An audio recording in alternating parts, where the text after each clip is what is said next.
Thank you so much, Madam President, and good afternoon, Massachusetts State Senate. I said good afternoon, Massachusetts State Senate. Good afternoon. Good afternoon. It is a great afternoon. Today we gather during this beautiful holiday season to celebrate our time together, to reflect, to share, to remember, to share joyful memories, to share love, to share in hope for what the next chapter brings. As we move into this next cycle, reflecting upon the last session and the work that we have all collectively done together. Thank you. Thank you for coming together to celebrate, but also to hear thoughts and parting remarks from those of us who are moving on to our next chapter. Thank you.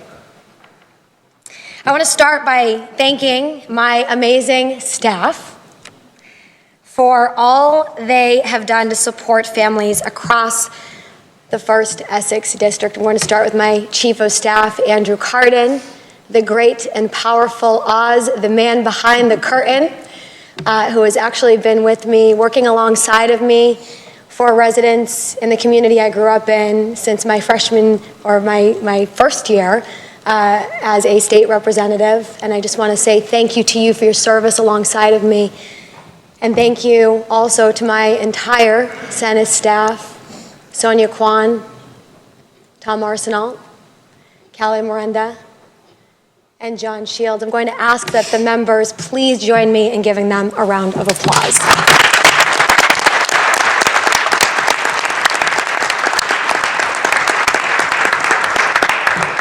We all know that we are nothing without our staff, who are our teammates in service, who work with us, not for us, to serve thousands of residents in our communities. And I want to thank the people in my office for partnering with me, but also thank you to our court officers,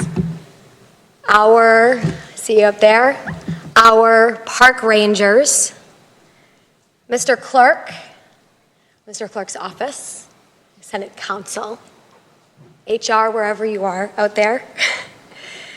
Thank you so much for partnering with us. I am so grateful for your service. Those who keep this building safe and clean, thank you for your work.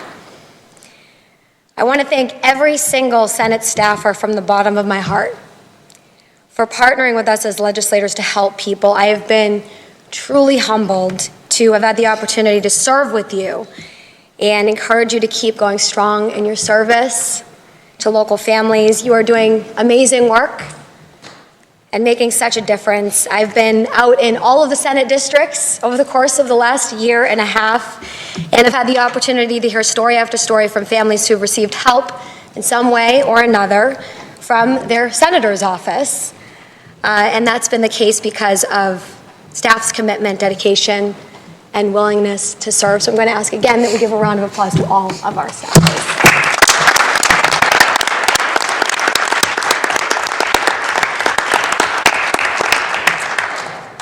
I started in this building as a legislative aide, and that was to a first-year rep in the bullpen with then first-year reps like Ryan Fatman and Nick Collins, whose seats were near me in the bullpen. And I don't know if y'all remember this, but I do. I remember them both chipping in to help me to draft my first ever press release from my boss at the time.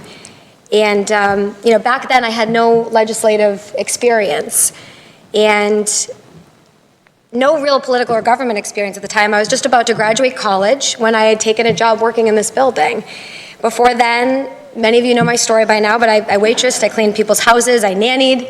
I also worked in retail, at coffee shops, at bakeries, and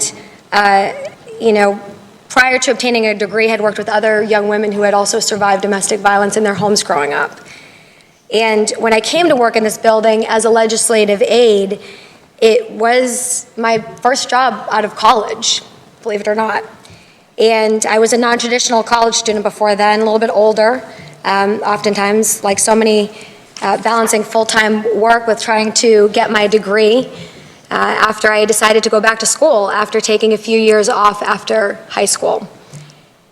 Academically speaking, high school was a bit rough for me, and I remember barely graduating from high school. I was moving around a lot. I didn't have a stable place to live throughout my teen years, and all of that really impacted my studies. So I had thought after I barely graduated high school that I just must not have been that smart.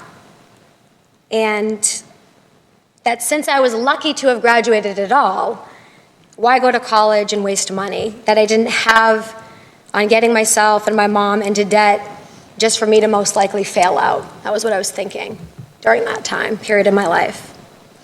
But eventually, I did decide to go back to school, at first part-time, just to see how it went. And I remember waitressing and working at the United Teen Equality Center in the city of Lowell, where a pivotal moment happened and I had the opportunity to move my part-time work to full-time or continue more on full-time in school, taking classes in college at the time. And I believe I was attending or about to attend at that time Middlesex Community College.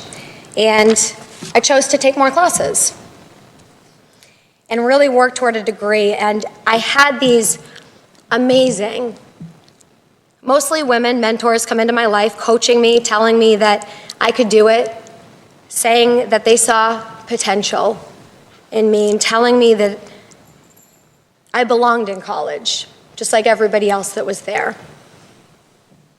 I battled huge imposter syndrome at community college, and then even more so when I ended up applying for and receiving a scholarship to be able to attend and graduate from Wellesley College as a non-traditional aged younger adult.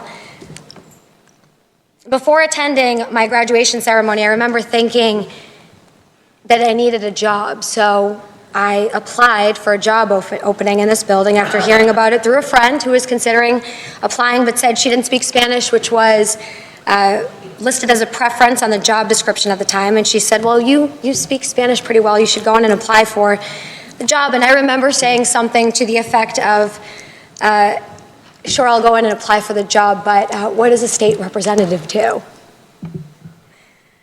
Well, fast forward, I ended up applying for the job and getting the job as a legislative aide, and I learned about all of the great things that this legislature can do to help people, and I fell in love with the work of serving people. First as a staffer, then as a state rep, then as a senator working alongside of all of you to make meaningful change. And I wanted to come in today not to give a super long, drawn-out speech about all of the policies that we've worked on, because we're going to continue to have those opportunities to have those conversations. But I wanted to come in to say thank you. Thank you for your partnership. Thanks for your service. Thanks for all that you do.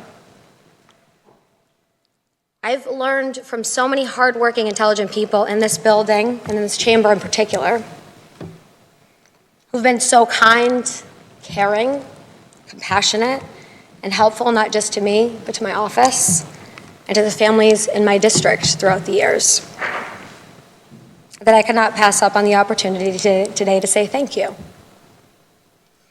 It has been a huge honor for a kid like me from Methuen and Lawrence to have had the honor of being able to utilize a seat in this chamber to speak my heart alongside of champions for causes ranging from access to health care, to education, to climate change, and beyond.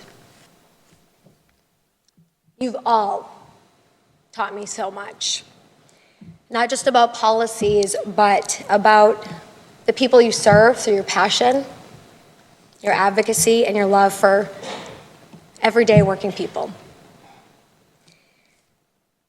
I could say great things about every single person in this chamber, but I'm going to spare you. But I am going to say a few things about a couple of folks that I've gotten particularly close with through the years. Senator Pacheco, you're the Dean of the Senate, and I am Still, I believe, the youngest woman in this membership. But you, as the dean, have mentored me with encouragement to speak up about what's on my heart, and you've helped me to navigate procedures and processes to be able to be an effective senator. Thank you. Senator Tarr, Mr. Leader, you have as well, and I want to say a very heartfelt thank you for lending support and sharing wisdom that you've gained through your years of service with me, representing some of the same communities. But mostly I want to thank you both for your respect in this chamber. Regardless of whether or not we've agreed, and there have been many occasions over the course of the last 10 years that we have had our disagreements. Never once have you even accidentally made me feel less than. You've both demonstrated the utmost respect to my positions on issues, both inside and outside of this chamber, during times when I myself have struggled with feeling less than, or not good enough, or when I've battled imposter syndrome in this membership and struggled to find my voice. Thank you. Folks in our communities have demonstrated that they're ready for women of all ages and backgrounds to lead. But that memo hasn't been passed on to everybody quite yet. And it's folks like you who've reminded me that regardless of what anyone else says to us or about us, that our voices count. And people are counting on us to use our unique voices. Thanks to Senator Paul Feeney for sharing and speaking out alongside of me about how you two were raised by a single mom and the challenges that she went through in an effort to help others in those circumstances. Your work has made a huge difference. Senators Moore, Velas, Cronin, Keenan, Feingold, Kennedy, Montigny, thanks so much for your partnership. I could go on and on, working on numerous pieces of legislation through the years, for always demonstrating a willingness to talk through important issues and share differing views so we could better understand each other's communities. To Senators Julian Sierre and Adam Gomez, thank you for keeping things real. Many times I've asked myself if what I'm saying is resonating, up on Beacon Hill, and having straight shooters like you has made all the difference. Y'all will let me know yes or no. And I'm very grateful for your candor, so thank you. There are a lot of formalities up here, and y'all tell it like it is. Senator Lydia Edwards, thank you for viewing fire as a means to shine a bright light rather than just a means to burn things down.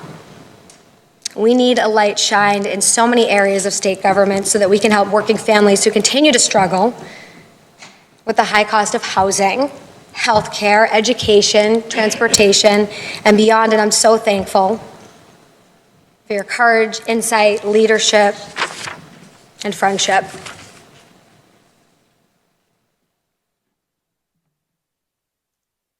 I'm sure we've all heard the phrase from the legend Madeleine Albright: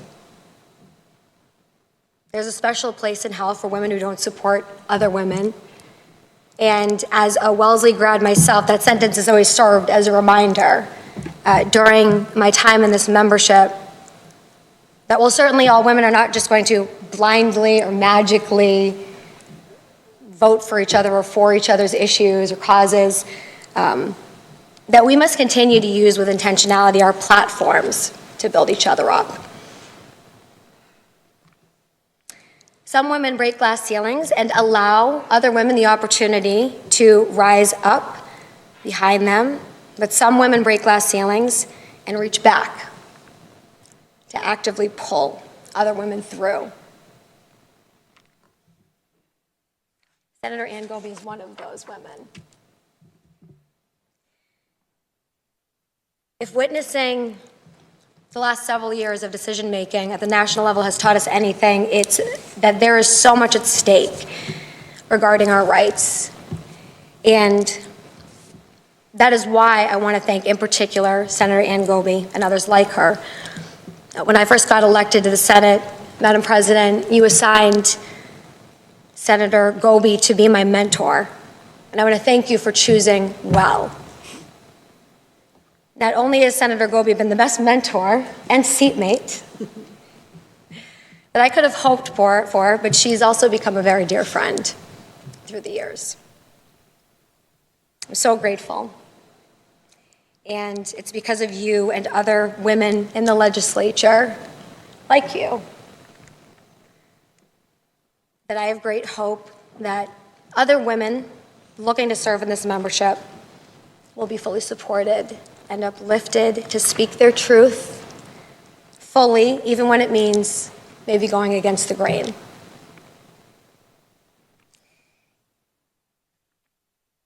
Finally, I want to say thanks to my mom, who couldn't be here today. But she is the most amazing woman that I know. I owe everything to her. I love you, Mom. When you watch this video later, I want you to know that I love you. And thank you also to my family, my neighbors, and the entire Senate district that sent me here for the last few years to serve. And for putting your faith in me to represent you. I'm so excited about the opportunity to continue to serve humbly and gratefully with all of my heart as I head down the hall to the auditor's office. So this is not goodbye, but rather see you all very soon. And I just want to end today with a quote, just a little inspirational quote here to inspire all of us.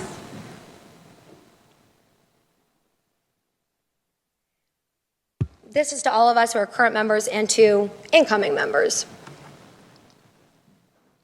Remember when you go into the world to keep your eyes and ears open. And be kind, love one another, take care of each other, tell the truth, always do your best, listen to the big people and the little people, explore new paths and have fun, know that you are loved like crazy, give thanks for all of your blessings, and above all else, love, and you will do wonderful things in this world. Thank you so much, Massachusetts State Senate. It's been my honor.